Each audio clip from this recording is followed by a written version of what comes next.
Bem, meu nome é Marcelo Salvo, eu tenho 53 anos, sou filho de um paulistano marceneiro, seu Nico, e Dona Lourdes, uma mineira que dedicou a vida toda para o lar dela e os seus filhos. Eu sou o filho mais velho de 3 irmãos, Marcelo, Mauro e Maurício. Nós somos de uma família bastante humilde, fomos criados em Moema, na Vila Uberabinha, em Moema.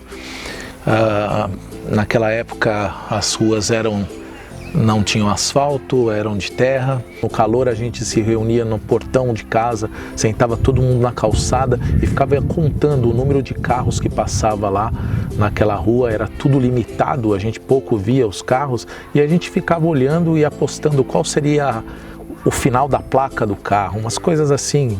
A gente encontrava em tudo uma alternativa para ser feliz.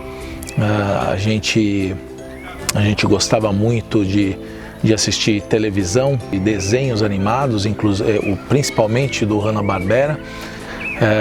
Gostávamos de séries americanas, principalmente as séries Perdidos no Espaço, Túnel do Tempo, Terra de Gigantes, Durango Kid, Bat Masterson, um monte de séries, tinha muitas séries e nós éramos viciados em séries.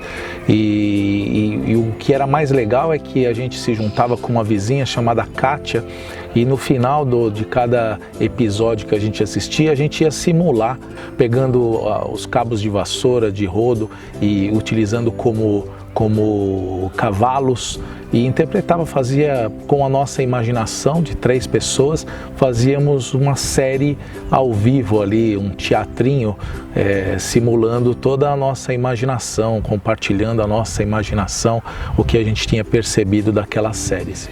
Aos 7 anos de idade eu perguntei para minha mãe: mãe, como é que faz para ser ator? E minha mãe falou: você precisa estudar bastante. Tem que se espelhar no Tarcísio Meira e a Glória Menezes, que eram as referências daquela época, paulistanas, né, daquela época. Com 7 anos de idade eu ganhei minha primeira bicicleta. No mesmo dia, no dia da festinha do meu aniversário, né, que meu pai e minha mãe sempre faziam uma festinha, bem simples, mas fazia, e aí meus primos iam para lá, minha tia. Eu fui descer de bicicleta com meu irmão, uma rampa que tinha lá, uma ladeira. E o meu irmão balançou um pouco a traseira, como não tinha habilidade nenhuma, eu fui para o chão. E caí de cara no chão, minha cara ficou toda deformada, meus dentes tudo mole. Meu pai no outro dia ele trocou a bicicleta que ele havia dado no dia anterior.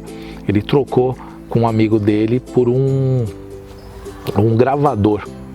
E ali foi a entrada na minha vida da música. A música para mim fez todo sentido com 7 anos de idade, com aquele gravador, gravando sons, que tinha um microfonezinho para eu gravar, gravava os sons da gente falando. E foi uma referência assim para eu começar a ouvir mais música, entender um pouco mais de música. Não que eu era expert, mas me fez pensar mais, gostar de músicas antigas que meu pai ouvia, Martinho da Vila, Benito de Paula, uma coisa assim, Nelson Gonçalves, uma coisa foi bem bacana para mim. Eu lembro de um presente que nós ganhamos no Natal, um Forte Apache. Eu não sei nem como meu pai conseguiu, com a condição financeira que ele tinha, conseguiu comprar um Forte Apache daquele tamanho, uma caixa bonita, grande, não dava nem vontade de abrir e estragar aquela caixa. Foi um sonho realizado, um Forte Apache para o meu irmão e para mim. Tudo era dividido, tudo era compartilhado, tudo que nós ganhávamos juntos.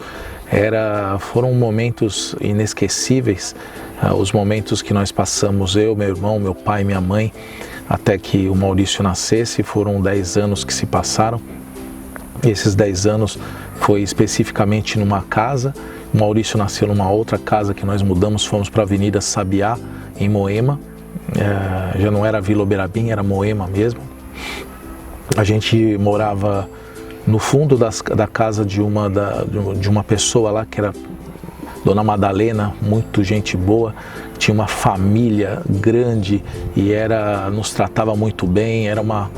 era um compartilhamento de experiências que a gente tinha com os filhos, com as netas, com as sobrinhas. Mas até que chegasse o momento de a gente sair daquela casa, nós passamos vários momentos muito gostosos e que eram compartilhados também com os nossos primos, o Max, o Alex e o Nenê, a tia Ivone, que era filho da tia Ivone, o Max e o Alex era filho do tio Hélio e da tia Cida. Era uma coisa assim, são momentos que tudo que a gente está lembrando aqui são momentos que eles vão lembrar lá também. O que ficou marcado nas nossas brincadeiras foi os jogos de futebol. Era incrível como a gente esperava. Um sábado sim, um sábado não, meus primos irem em casa para a gente jogar futebol. O quintal da minha casa era grande, tinha 2 traves no quintal, como se fosse uma quadra, mas na realidade eram 2 traves para pendurar roupa, para secar, e viraram traves de futebol. E a gente fazia do nosso quintal ali uma quadra e tinha campeonatos. A gente levava os vizinhos, levava o Ju, que era um baita parceiro da gente. Eu misturo um pouco a infância com a adolescência, porque a minha adolescência foi muito infantil. A minha adolescência não foi de vários namoros, como é a moçada de hoje. A minha adolescência foi de brincar mesmo. Eu brinquei com o meu Forte Apache até os meus 15, 16 anos. Eu brincava de bicicleta, ia no Ibirapuera com os amigos, na escola. Para minha mãe, eu ia ser médico. Ia ser advogado, ia ser engenheiro, mas para mim eu ia ser ator. Sempre pensei em ser ator. Com 14 anos eu comecei a emagrecer e passei toda a minha adolescência. Eu era gordinho, né? Eu esqueci de contar a história do futebol. Eu era gordinho e a classe tinha, quando eu entrei no ginásio, tinha os campeonatos interclasses e eu nunca conseguia ter a oportunidade de jogar com os meus amigos, porque eles escolhiam para o time outras pessoas melhores do que eu, com certeza. Mas aí a classe estava escolhendo lá e um dia, na escolha do time, eles falaram: não tem um goleiro, quem gostaria de ser goleiro? Eu falei: eu nunca tinha pegado no gol e logicamente eles me aceitaram para ser o goleiro e eu não fiz feio não, eu peguei muita bola, eu fui um dos goleiros referência na escola, eu era um bom goleiro. Aí voltando aí para os 14 anos, com 14 anos eu entrei na Sandoz, um laboratório farmacêutico, entrei como office boy e fiquei lá por 9 anos. E esses 9 anos eu passei por diversos setores, né? Como a gente era criança, muito moleque, né? 14 anos, era muito moleque. E a gente era em 25 office boys, entre os externos e os internos, 25 office boys. Imagine juntar 25 moleques, a idade de 14 e 15 anos, e querer que esses moleques não fizessem molecagem, né? E teve muita gente crescendo lá dentro. Eu fui um que tive uma ascensão, sim, dentro da empresa, mas tudo era muito devagar, não era o mesmo crescimento das pessoas que não tinham começado como office boy, né? Tudo foi bastante devagar, você tinha que dar tempo ao tempo. Então ali a gente fez muita bagunça. E eu gostava de futebol, e lá dentro eu fui goleiro dos times e tinha campeonato intersetores, né? E fui o melhor goleiro possivelmente o melhor goleiro, porque o melhor time da empresa me chamou para ser goleiro deles nos campeonatos que eles participavam fora dali. Então era uma época que eu não tinha a mínima possibilidade de estudar, não tinha. Eu estudava em escola estadual, a escola estadual tive referências, professores que se tornaram referência para mim. Fui para o exército com 18, 19 anos, batalhão da guarda presidencial.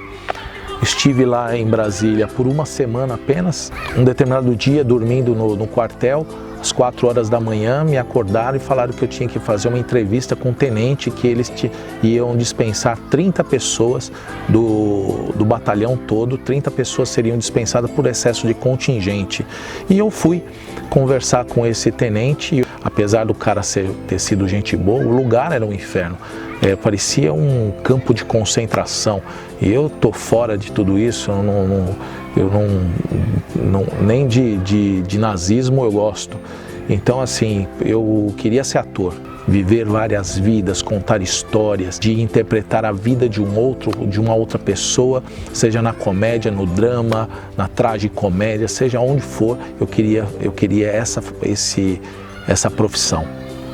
E aí, no dia seguinte, eles dispensaram 30 pessoas e o meu nome estava lá. Em 7 dias eu estava de volta para minha casa, eu estava de volta para minha rotina de trabalho e estava de volta para começar o primeiro curso de teatro que eu me inscrevi. Foi no primeiro dia que eu pisei aqui em São Paulo de novo.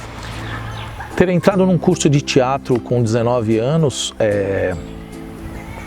me fez conhecer a Adriane. A Adriane, minha atual esposa, no qual eu tenho 2 filhos, o Kevin e a Marcela, que me fez tomar um novo rumo na vida e dedicar, realmente acreditar que a família é uma das coisas mais importantes na vida e que eu precisava tomar um outro caminho. Eu não tinha, muito embora trabalhava até então naquela multinacional, eu não tinha objetivos lá dentro, não criei um ambiente interessante para mim lá, né? Não destinei a lugar nenhum porque eu não tinha faculdade. Passei no curso do Antunes Filho também, que era uma referência, né? Que perdemos ele esse ano, mas era uma referência de diretor teatral, e quem fazia Antunes Filho tinha uma outra visibilidade no mercado também. E também fui durante esse período para o tablado, fui para o Rio de Janeiro conhecer o tablado, que era a entrada dos atores da Globo, entravam pelo tablado, lá eram feitas peneiras, né? E eu fui conhecer para saber como que era, as possibilidades de eu ir morar no Rio de Janeiro. Mas enfim, eu não consegui continuar o Antunes Filho porque eu não ganhava nada e precisava usar o tempo integral com ele. Lá era tempo integral e não se ganhava nada e eu precisava de dinheiro, meus pais não podiam me sustentar. O tablado era uma coisa também difícil, porque se eu tivesse que mudar para o Rio de Janeiro, eu tinha que deixar os meus pais aqui, e mudar para o Rio de Janeiro significaria guardar dinheiro por um período, ir para o Rio de Janeiro e lá não poder ajudar nada os meus pais também. Minha responsabilidade e o meu compromisso com os meus pais era a primeira coisa na minha vida, muito embora eu senti muito mal com tudo isso, por não poder dar um passo para frente, mas aí eu, conhecendo a Adriane, tomei um passo decisivo na minha vida, que foi casar e ter filhos. E aí, como eu nunca deixei o mundo corporativo, eu pedi a conta dessa multinacional e fui trabalhar com o chefe da minha chefe lá da Sandoz. Ele vendia chocolates, biscoito na Nestlé e eu fui trabalhar com ele como vendedor. Não gostava de vender, não gostava de cobrar e achava que aquilo não era a minha realidade. E hoje, nesse ano, eu completo 31 anos de vendas no mercado, no mundo corporativo. Eu trabalhei nessa empresa de chocolates durante 2 anos e aí eu comecei a progredir, passei para o vendedor técnico numa empresa metalúrgica, depois eu fui para uma concorrente dessa metalúrgica. Em 1992, quando eu tinha acabado de entrar na metalúrgica para ser vendedor técnico, eu também fiz inscrição novamente para fazer teatro, me profissionalizar no curso de teatro, tirar o meu DRT, lá na Fundação das Artes de São Caetano, que até hoje existe o curso. Eu realizei o meu sonho de tirar pelo menos o DRT de ator e foi uma experiência muito bacana que Deus me deu e foi a minha primeira formação. E aí, em 1995, eu fiquei desempregado. E o desemprego para mim, tinha 2 filhos, pagava aluguel, sempre foi algo que me desestabilizou. O desemprego fez, o período que eu ficava desempregado, eu perdia todo o dinheiro que se juntava durante um período de trabalho, como FGTS, férias e tudo mais. E aí começaram as fases bastante complicadas na minha vida. Nesse desemprego de 1995, eu eu não tinha faculdade ainda, eu estava com 29 anos e eu perdi tudo. Eu me vi numa situação que eu não conseguia mais pagar o aluguel. Eu peguei minha filmadora que eu havia comprado para filmar meus filhos, foi um presente que eu me dei, e nesse desemprego eu acabei utilizando ela para fazer filmagem de casamento, essas coisas, e aí eu entreguei essa máquina filmadora para a pessoa que era dona da casa onde a gente... Fomos morar com os meus pais, uma situação bastante delicada, o que era para ser 3 meses, 4 meses, sei lá, no máximo 1 ano de convivência. Nós vivemos 11 anos com os meus pais e meu irmão Maurício. Foram 11 anos que nós vivemos, não foi fácil não, nem para eles, nem para a gente, mas foram anos onde eu precisei, e eu comecei no período que eu mudei, eu e a Adriane, ela voltou para o mercado de trabalho, também não foi simples, foi bastante difícil, por uma mulher já é difícil, e uma mulher que voltou para o mercado de trabalho depois de 5 anos é visto de uma outra forma. E eu voltei para o mercado de trabalho para ganhar 1/3 do que eu ganhava quando eu havia saído da empresa. Fui trabalhar, sim, ganhando 1/3. Eu era obrigado a trabalhar em 2 empresas para poder fazer o salário se tornar um salário um pouco melhor, e trabalhava das 7h30 da manhã até as 7h30 até as 11h30 da noite, e aí eu tive a percepção, eu e a Adriane, que se a gente continuasse daquele jeito, a gente não ia sair daquele estágio. E o estágio era muito aquém do que a gente queria, aquele estágio. E eu não tinha grana para pagar a faculdade, e um determinado dia ela falou: Marcelo, você tem que fazer a faculdade, porque se não fizer faculdade a gente vai ficar onde a gente está.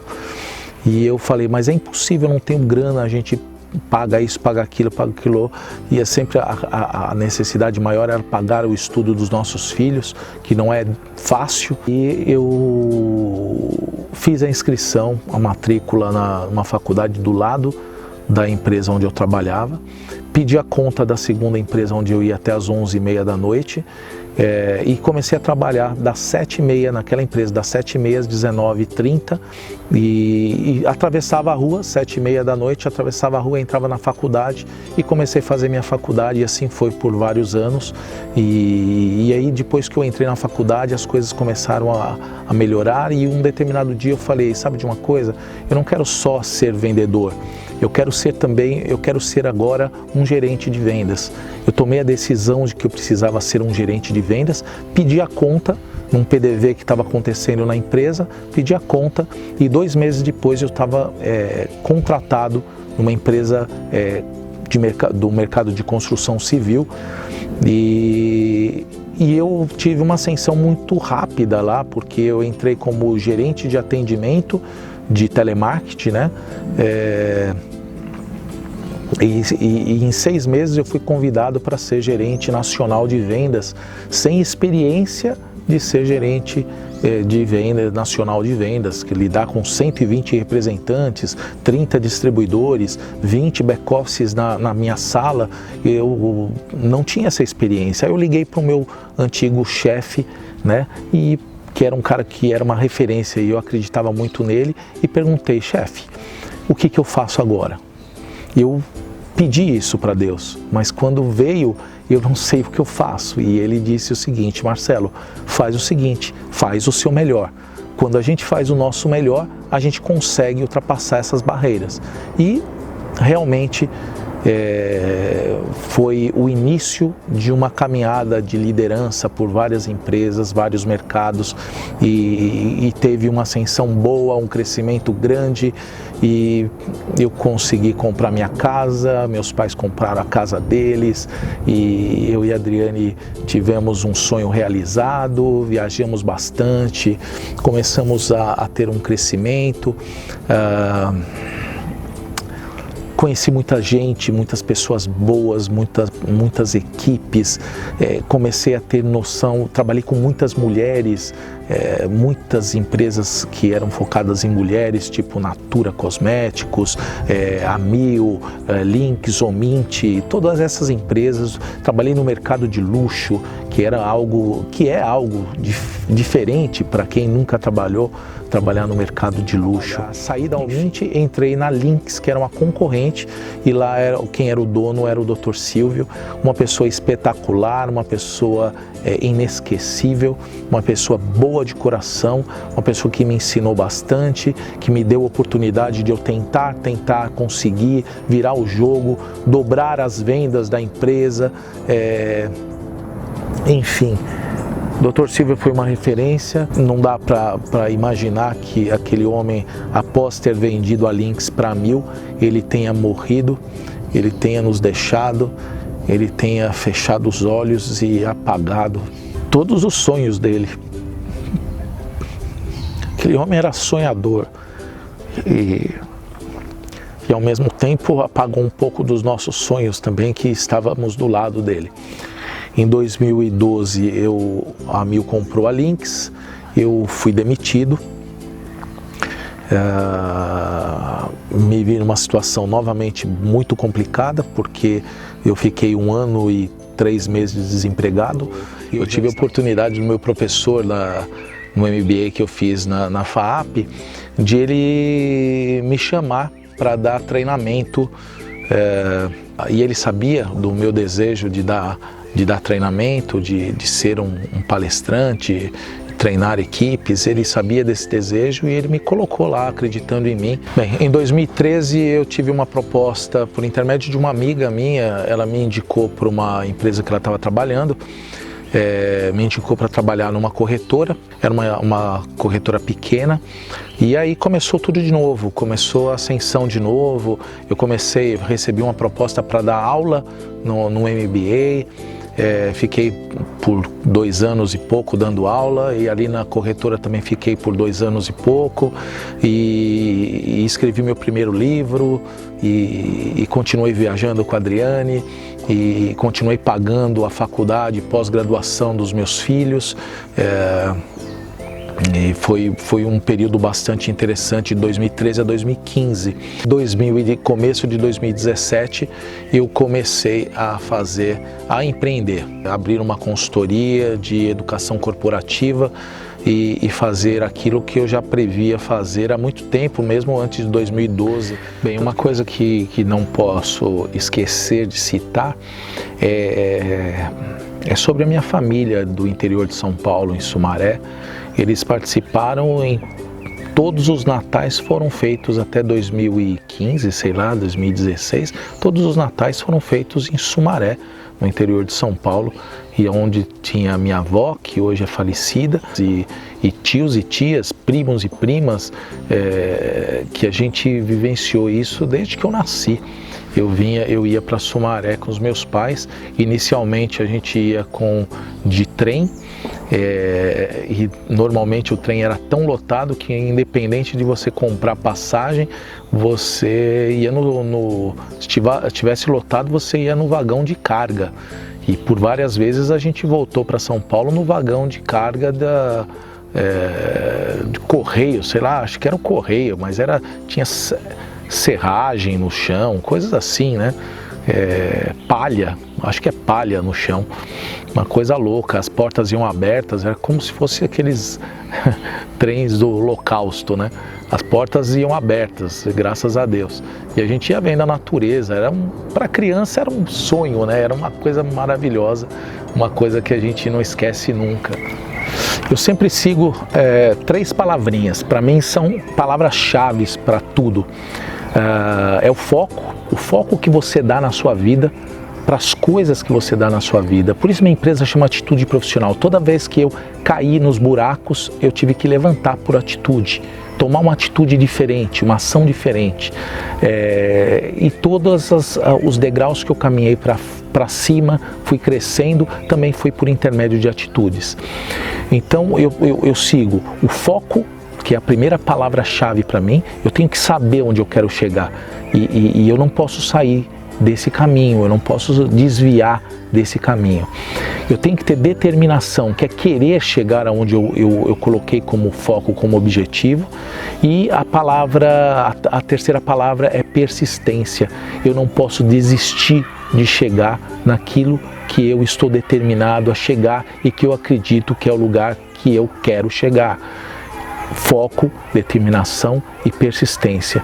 A minha vida foi embasada nisso. Não importa o quanto você não tem, importa o quanto você pode conquistar a cada dia, num tempo que ninguém sabe quanto é esse tempo. O que importa é a sua determinação de não desistir enquanto esse tempo não chegar. É essa a mensagem que eu gostaria de deixar e dizer que o meu propósito é fazer com que as pessoas sempre saiam de um estágio e vão para o outro, que essas pessoas reflitam, façam questionamentos com elas mesmas, reflitam sobre o momento que estão e o quanto elas são capazes de chegar. Poder tornar a vida das pessoas melhor, poder ajudar as pessoas, as mulheres em especial, a tomar decisões importantes no que se refere à sua carreira e à sua posição como mãe, né? Como ela quer se sentir a melhor mãe que ela puder ser, isso ilumina meu dia, isso realmente tem um significado e eu sei que esse trabalho hoje é com as mães, mas vai transformar a vida dos nossos filhos. O grande objetivo é fazer com que essas duas vertentes se encontrem lá na frente, né? Fazer alguma coisa meio simbiótica, né?